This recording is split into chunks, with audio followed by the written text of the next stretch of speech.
ಕಳೆದ 25 ವರ್ಷಗಳಿಂದ ಶಿಕ್ಷಕಿಯಾಗಿ ಸೇವೆ ಸಲ್ಲಿಸುತ್ತಾ ಸಾವಿರಾರು ವಿದ್ಯಾರ್ಥಿಗಳಿಗೆ ವಿದ್ಯಾರ್ಚನೆ ನೀಡಿದಂತಹ ಸಂತೃಪ್ತಿ ಇವರದು.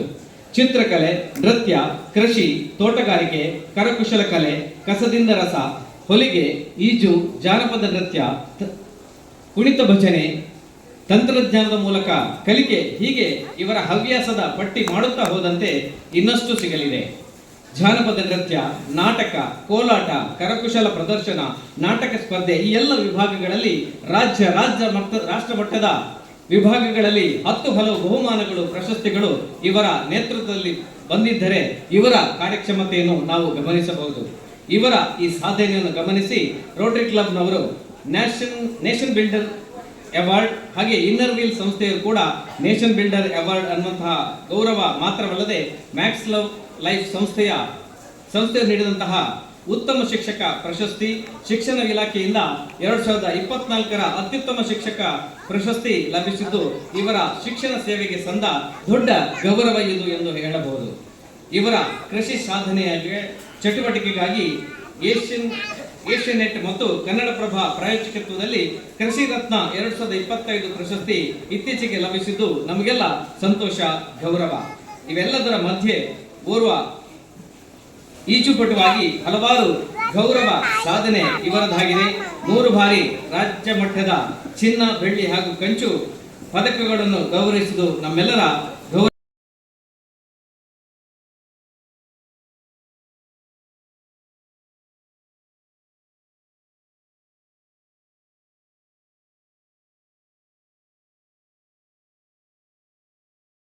ಗೌರವ. ಅವಕಾಶ ತಪ್ಪಿ ಹೋಯ್ತಲ್ಲ ಎಂಬ ವ್ಯತೆಯು ನಮ್ಮ ದೇಹಾದ್ಯಂತ ಸೇರಿದೆ. ಪ್ರಭು ಕೃಷ್ಣ, ನೀನು ಹೇಗೆ ಮಾಡಿದೆ, ಏನು ಮಾಡಿದೆ? ನಿನಗೆ ನನ್ನನ್ನು ಕೊಲ್ಲುವ ಇರಾದೆ ಇತ್ತಲ್ಲವೇ, ಅದಕ್ಕೆ ಈ ಶಿಕ್ಷೆ. ಏನು? ಕೃಷ್ಣನನ್ನು ನಿಮ್ಮನ್ನು ಕೊಲ್ಲುವ ಇರದೆ, ನಿಮ್ಮನ್ನು ನನ್ನ ಜೀವನದ ಸ್ಫೂರ್ತಿಯಾಗಿ ಕಂಡವನು, ನಿಮ್ಮ ಅನುಗ್ರಹಕ್ಕೆ ದಿನವಿಡೀ ಕಾಯುತ್ತಿದ್ದವನು ನಿಮ್ಮನ್ನು ಕೊಲ್ಲುವುದೇ ಕನಸನನ್ನು ಇರಲಿಲ್ಲ. ಪ್ರಭು, ನಿಮಗೆ ಯಾಕೆ ಬಂತು ಈ ಸಂಶಯ? ಹಾಗಾದರೆ ನೀನು ಬಿಟ್ಟ ಬಾಣ ನನ್ನ ಕಾಲ ಬಳಿ ಬಂದು ಗತಿಯಾಗಿ ಈ ಕೃಷ್ಣನ ಮರ್ಮಸ್ಥಾನವನ್ನು ಅರಿಯುವ ಕೆಟ್ಟ ಯೋಚನೆ ಹೇಗೆ ಬಂತು? ಶಿವ, ನನಗೆ ಒಂದು ತೋಚುತ್ತಿಲ್ಲ. ನನ್ನ ಭಸ್ಮಲೇಪಿತ ಬಾಣವು ಶರಣಾಗತಿಯ ಪ್ರತೀಕವಾಗಿ ನಿನ್ನ ಕಾಲಬುಡಕ್ಕೆ ಬಂತು ಹೊರತು ಬೇರೆ ಯಾವ ಉದ್ದೇಶವೂ ಇರಲಿಲ್ಲ ಪ್ರಭು.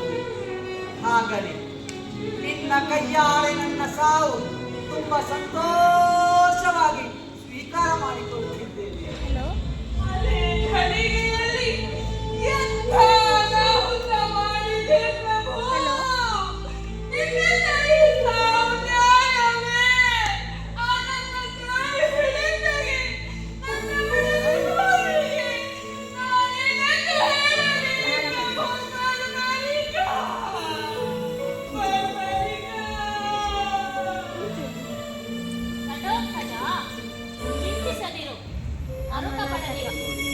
ಕುಲದ ಹಿತಕ್ಕೆ ದೇಹವನ್ನು, ದೇಶದ ಹಿತಕ್ಕೆ ಕುಲವನ್ನು ತ್ಯಾಗ ಮಾಡಿದರೆ ಅದುವೇ ಸಾರ್ಥಕ ಜೀವನ.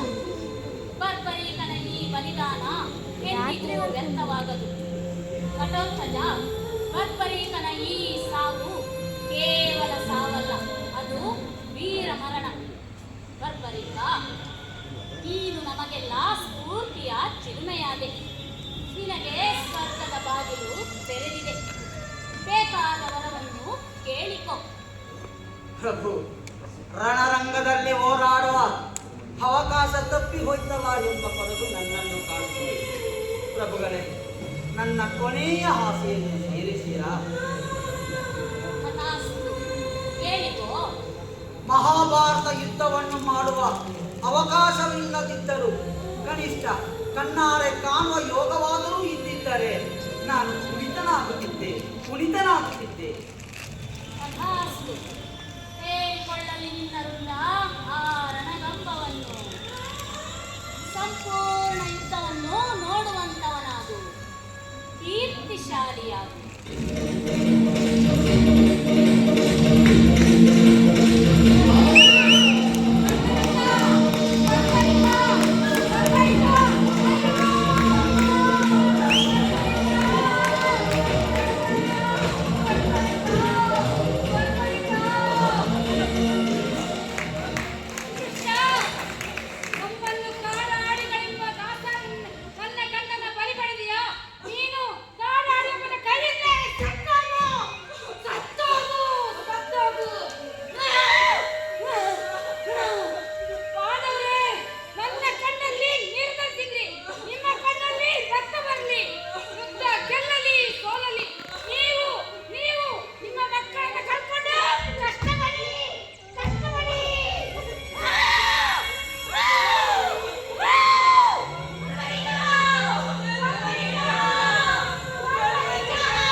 ಅನ್ನ ತರಕಾರಿ ಇವುಗಳನ್ನ ಹೇಗೆ ಬೆಳೀತಾರೆ ಅನ್ನೋದು ಇಂದಿನ ತಲೆಮಾರಿನ ಅನೇಕ ಮಕ್ಕಳಿಗೆ ತಿಳಿದೇ ಇಲ್ಲ.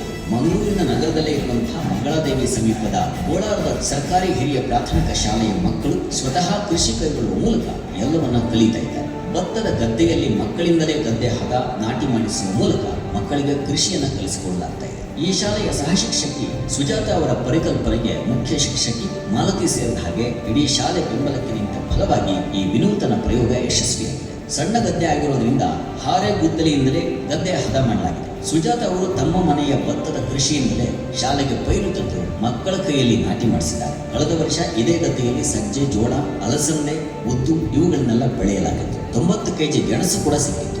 ಶಾಲೆಯ ಆವರಣದಲ್ಲಿ ಬದನೆಯ ಹರಿವೆ, ಬೆಂಡೆ ಸಹಿತ ಅನೇಕ ತರಕಾರಿಗಳನ್ನ ಬೆಳೆಯಲಾಗ್ತಾ ಇದೆ. ಬೆಳೆದ ತರಕಾರಿ ಹಣ್ಣುಗಳನ್ನ ಮಕ್ಕಳಿಗೆ ಸಮಾನವಾಗಿ ಹಂಚಲಾಗ್ತಾ ಇದೆ. 1898ರಲ್ಲಿ ಪ್ರಾರಂಭವಾದ ಈ ಶಾಲೆಯಲ್ಲಿ 1ರಿಂದ 7ನೇ ತರಗತಿಯಲ್ಲಿ 70 ಮಕ್ಕಳು ಅಕ್ಷರದ ಜೊತೆಗೆ ಅನ್ನ ಬೆಳೆಯುವುದನ್ನು ಕಲಿಯುತ್ತಿರುವುದು ವಿಶೇಷ.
Result of event number 37, 50-meter butterfly group 2 boys.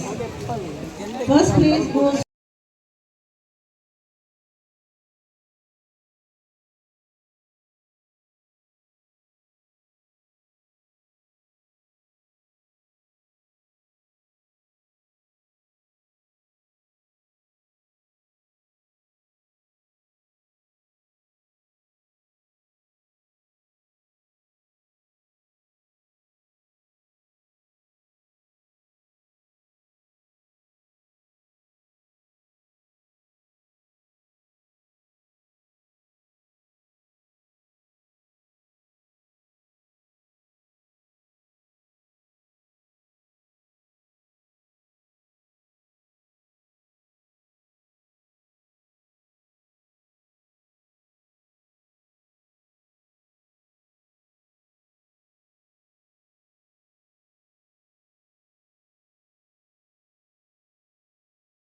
ಕೆಲಸಕ್ಕೆ ಬಂದದ್ರಿಂದ